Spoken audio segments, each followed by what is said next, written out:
All right, welcome to The Explainer. Today, we are digging into a framework that is honestly a game changer for any leader who's trying to make real change happen, but doesn't have that top-down authority. So if you've ever felt like you're just hitting a brick wall, this one's for you. You know the feeling, right? If you're a leader, you've definitely been here. You see a clear path to making things better. You put together this big, thoughtful initiative, and then nothing. It just fizzles out, slams into a wall of bureaucracy, or even worse, just plain indifference. It is so frustrating. But what if the problem isn't your idea? What if it's the approach? So, when we're stuck in a system that feels broken, we usually end up in one of two traps. You've got cynicism on one side, that's the, forget it, nothing's ever going to change around here mindset. That leads straight to inaction. And then on the other side, you've got martyrdom. That's the fine, I'll just do it all myself approach, which, let's be honest, is a one-way ticket to burnout. Both of these paths, they lead to the same place, failure. But there is a third path, and this is the interesting part. It's a path that doesn't need a big kickoff meeting, you don't need to ask for permission, and you certainly don't need a huge budget. It's about a quiet, disciplined, and eventually completely unstoppable transformation. And that third path is called the Flywheel of Change. Now, think about a massive, heavy flywheel. This isn't about one big ta-da moment. It's a bottom-up approach. Getting that flywheel to move at first, it's incredibly hard. It takes a ton of effort for just a tiny bit of movement. But every single push builds on the last, creating this momentum that over time becomes impossible to stop. So, how does it work? Well, the framework has 4 really clear stages. First, you start with what you can actually control, your agency. Then, you use that to create a small but very visible win. That win, in turn, attracts curious people. And finally, you use that curiosity to build a coalition. Now, to really see this in action, let's walk through a story. Okay, so let's meet Sarah. Sarah is a product manager at one of those big, slow-moving, old-school banks. And she has this massive frustration. She's supposed to be improving the bank's mobile app, but get this, she isn't allowed to talk to any customers. I mean, sound familiar to anyone? She's basically flying completely blind. This brings us right to stage 1, agency. Okay, so formal customer interviews were a no. But Sarah thought, what can I do? She realized she didn't need permission to learn. She had a friend over in customer support, so she just asked if she could listen in on some of their calls. That's it. It was totally within her control. She just changed her own behavior. And that small action leads directly to stage 2, the win. While listening to those calls, Sarah heard the same question again and again and again. Hey, what's my account balance? Now, she and her engineer couldn't just go and redesign the entire home screen.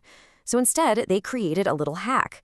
Just a simple, temporary screen that popped up with the balance right after login. They built it in a single day and just shipped it. No big announcement, no fanfare. And here's where it gets powerful, because this wasn't just a nice to have. This was a measurable win. The very next week, the number of support calls asking for an account balance dropped by a whopping 30%. See, this wasn't an opinion. It wasn't some promise on a PowerPoint slide. It was cold, hard, undeniable data. Which, of course, leads us to stage 3, attract.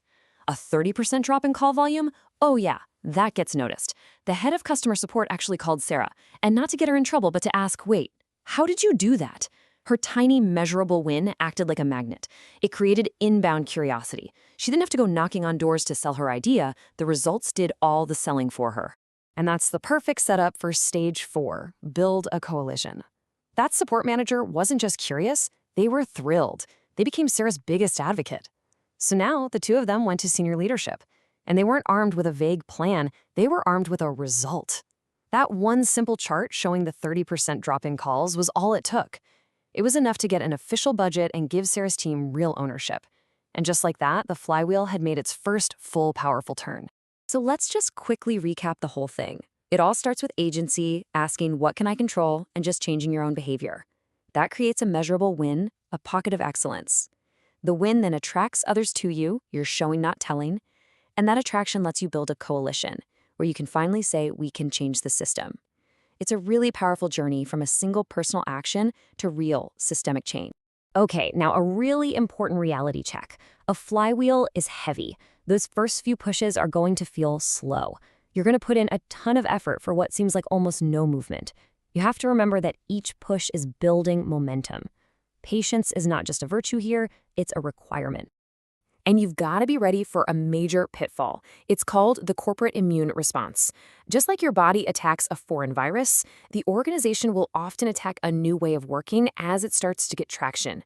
Why? Because your little success, even if it's positive, threatens the status quo, established routines, maybe even someone's power structure. The absolute best defense against this is finding an executive sponsor who can give you air cover. Someone to protect your team and your little experiment while the flywheel is still getting up to speed. This quote from Teresa Torres, who's really the mind behind this framework, just sums it all up perfectly. She says, instead of asking for permission or waiting for someone to show you how, start small, iterate from there. It's all about taking action right where you are. Okay, so let's bring this all home and make it super practical. It's time for your Monday morning action.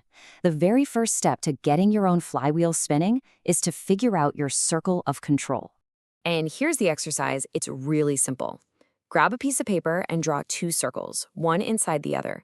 In that inner circle, write down everything you can directly control. I mean, things like how you spend your time, who you decide to call, what articles you read.